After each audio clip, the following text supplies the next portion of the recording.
rekonsiliasi ini apa ya? Ya mungkin bisa, hanya saja entah butuh berapa tahun ke depan bangsa kita punya kesadaran akan itu sih. Ya satu sisi Pak Diolipa ada benar, enggak. Tapi satu sisi tidak patut lah ya. Waktu itu Pak Diolipa sempat menyepelekan hal ini gitu. Padahal itu penting gitu kan. Betul. Karena tapi kan iya, aja. Saya tahu ini orang memang semprul ini, kurang teliti dia nggak tahu. Cuman ya biarin aja kan.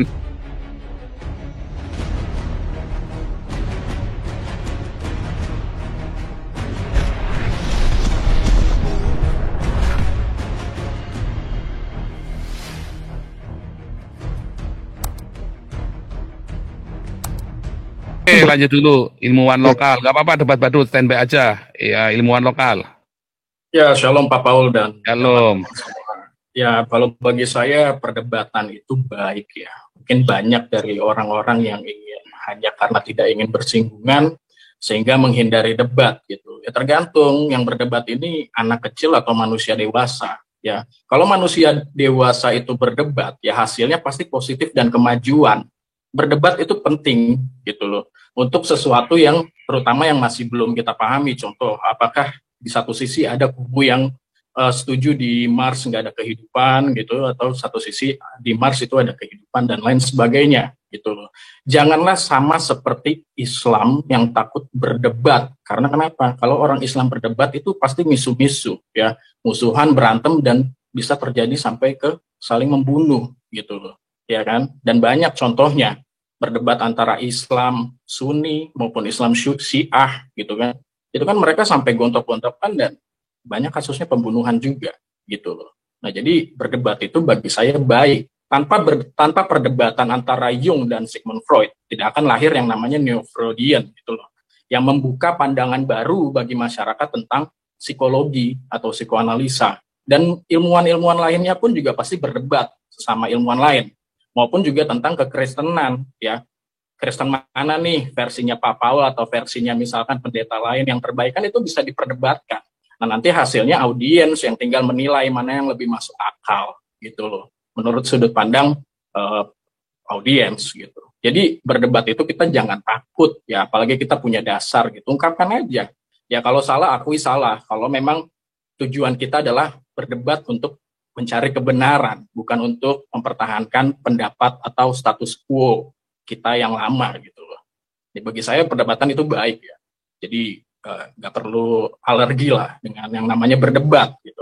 Dan berdebat juga kan semakin kita sering berdebat, otak kita juga semakin lancar.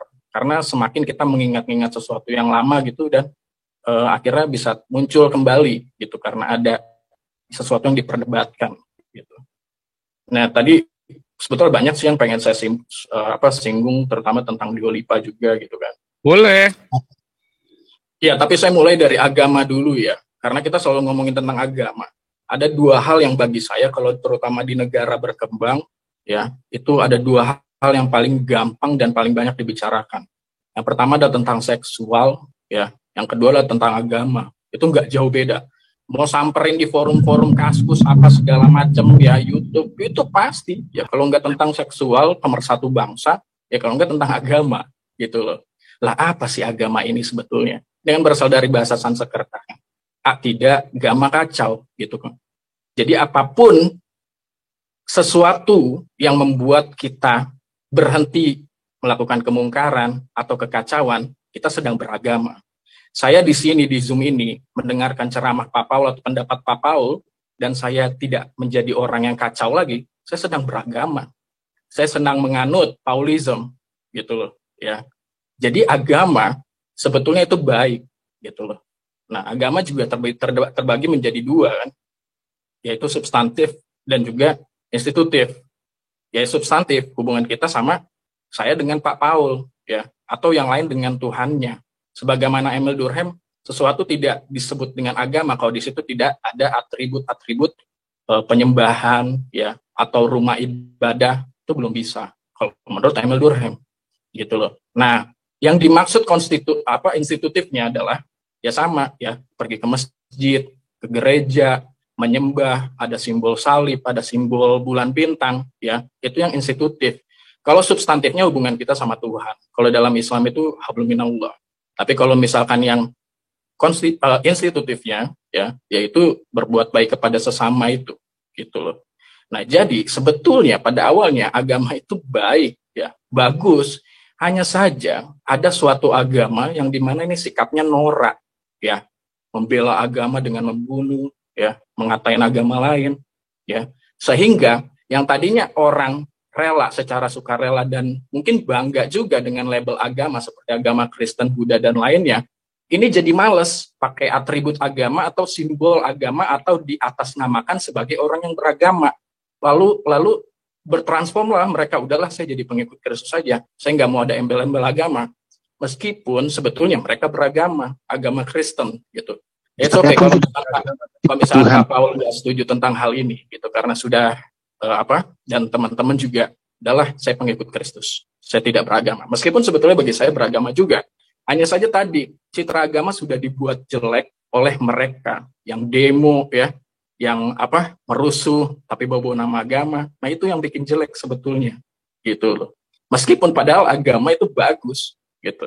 Sebetulnya kalau dari definisi katanya ya bagus, supaya kita tidak kacau, kan seperti itu. Ya, dan perihal soal undang-undang penistaan agama, ya bagi saya adalah undang-undang penistaan agama adalah hal terkonyol yang pernah disahkan sih bagi saya. Dan ini cuma bikin polemik dan keributan gitu loh. Kenapa nggak sekalian aja undang-undang penistaan suku gitu loh. Ya kan? Kalau misalnya ngatain atau melakukan tindakan rasialisme kepada suku lain, ya tetap kena penistaan suku. Kenapa nggak sekalian gitu aja, biar carut-marut, hingar-bingar sekalian, serampangan aja sekalian. Jadi sebetulnya bagi saya penistaan agama ini harusnya nggak ditiadakan gitu, harus ditiadakan. Kenapa harus bangga dan ada, ya ini semacam senjata lah dari orang. Ini kan juga pasti dicetuskan oleh DPR yang dimana mayoritasnya juga beragama mayoritas kan, yang mengusulkan ide ini pasti ada satu orang lah. Nggak mungkin secara langsung bersamaan mengusulkan ide penistaan agama, enggak. Dalam rapat atau meeting kantor kerjaan juga pasti ada yang ngusulin dulu satu orang, siapa gitu loh. Baru yang lain angguk-angguk, setuju. Oh iya betul tuh, penistaan agama. Ya, apalagi umat sebelah udah banyak yang berani nyinggung gitu kan. Debat-debat di internet apa segala macem yang ngorek-ngorek tentang Islam, oh itu harus dibikin gitu loh. Nah, jadi itu sih menurut saya, ya. Nggak usah lah perlu ada penistaan agama. Cuma ngomongin agama doang gitu kan, nanti teriak gitu dari yang pihak sebelah, agama saya dihina gitu loh. Ini udah kayak childish gitu loh. Jadi bagi saya ini pasal yang konyol sih menurut saya. Nah itu sih. Tadi saya pengen bahas Diolipa juga sih. Boleh nih Pak? Masih sempat waktunya ya? Lanjut. Ya, tentang rekonsiliasi ya. Sama seperti, mungkin kalau Pak Paul kan sudah pandangnya kemarin tentang agama kan. Jadi supaya negara ini maju, buatlah rekonsiliasi, misalnya Jerman supaya jadi lebih maju dengan Yahudi gitu ya, atas kesalahannya. Terus kulit putih terhadap American Native misalkan. Ya Indonesia juga harus minta maaf kepada PKI supaya lebih maju gitu kan. Itu dari sudut pandang agama, karena Tuhan bakal memaafkan orang Indonesia dan supaya lebih sejahtera kan seperti itu. Nah tapi di tengah masyarakat yang nggak siap akan pluralisme dan kemajemukan itu sendiri, seandainya dari bangsa Batak sendiri dikabulkan permohonan untuk negara secara ofisial meminta maaf kepada bangsa Batak, itu pasti kedepannya banyak masalah juga gitu loh. Entah itu kecemburuan sosial atau chaos juga gitu loh. Ya, nanti dari suku lain juga, oh coba nih, mungkin kita pernah dibantai juga sama ini segala macam gini, dibuat-buatlah hal-hal semacam itu gitu loh.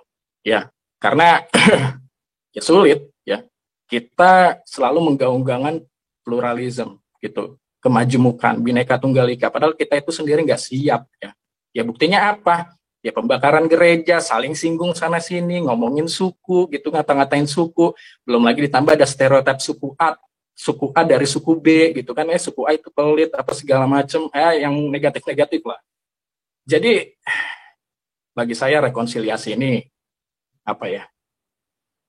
ya mungkin bisa, hanya saja entah butuh berapa tahun ke depan bangsa kita punya kesadaran akan itu gitu sih.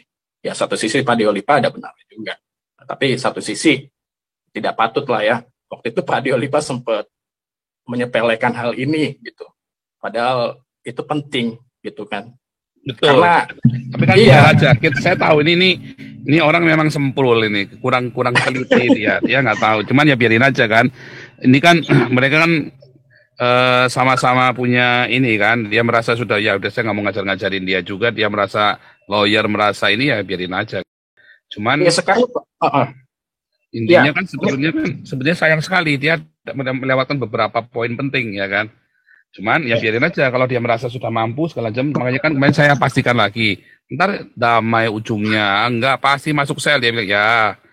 Nah, gitu aja. Kita lihat aja kan sesumbarnya dia bisa membuat si Endang ini di dalam kandang apa enggak kan? Si Endang di dalam kandang. Iya, padahal kalau Pak Deolipa bilang yang ngebantai PKI juga udah mati, lah yang ngebantai Yahudi juga Nazinya udah dihukum mati sama Rusia, sama Ya, Sepuluh. tetapi juga yang masalah yang PKI itu juga Gus Dur ternyata enggak pernah minta maaf kok. Saya udah cek lagi, nggak pernah. Ya emang nggak ada, sekalinya ada pasti bakal ribut gitu. Pasti ribut. Pemerintah dukung PKI. Nah, jadi waktu itu sudah diwacanakan, terus gitu aja kok ribut gitu aja Gus Dur bilang. Saya ingatnya itu makanya saya heran, kok ada. Apa saya yang kurang informasi, setahu saya nggak ada. Kemarin kan udah kita cek sama-sama, sudah ada klarifikasi dan Gus Dur itu ngomongnya bahwa orang NU pun ada yang ikut membunuh PKI, ikut bersalah juga, tapi bukan permintaan maaf, ya kan? Bukan permintaan maaf dari Gus Dur. Jokowi pun waktu mau itu, nah, jadi salah si Deolipa itu dia kurang ya biarin aja lah. Ya karena memang musuh utama PKI itu dua kan, NU dan Masyumi. Yang memang berhasrat banget untuk ganyang PKI itu mereka berdua gitu loh. Iya. Dan nggak harus orangnya udah mati dulu baru bisa minta maaf atau diadilin, ya enggak lah. Jadi rekonsiliasi itu ada kan untuk supaya jangan peristiwa semacam ini terulang lagi. Holocaust juga begitu, mereka ya orang Israel never forget gitu loh, jangan pernah lupa ya, maksudnya supaya darah-darah orang Yahudi itu menjadi mahal, tidak direndahkan lagi maksudnya. Betul. Dan tahu peristiwa Imam Bonjol itu jangan sampai terulang lagi, dan dia itu bukan orang benar maupun padahal orang salah, harusnya gitu loh maksudnya. Bukan kita ngemis-ngemis minta maaf, bukan benar, bukan kita ngemis-ngemis minta maaf, bukan, tetapi kita minta ada rekonsiliasi, nggak ada untungnya juga buat saya, cuman dengan adanya rekonsiliasi maka orang akan belajar, akan ada pendamaian. Nggak mungkin, nah ini Deolipa ini kurang ini ya, karena orangnya juga nggak mau dengerin orang ya dia ya. Nah itulah pada umumnya orang Indonesia seperti itu masalahnya, nggak suka dengerin orang.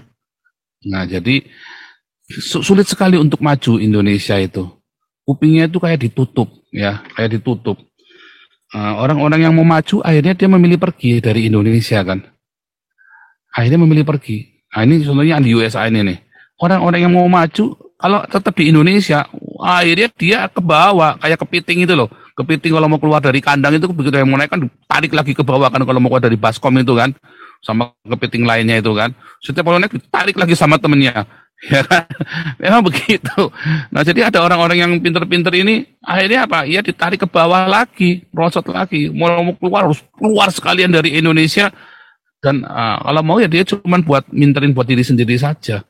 Begitu kita mau kayak saya nih contohnya, kita mau kasih makan Indonesia, kita mau kan bukan saya, kita semua kan, saya ngajak semua, malah dicaci maki kan, yang ngaci maki siapa? Gereja.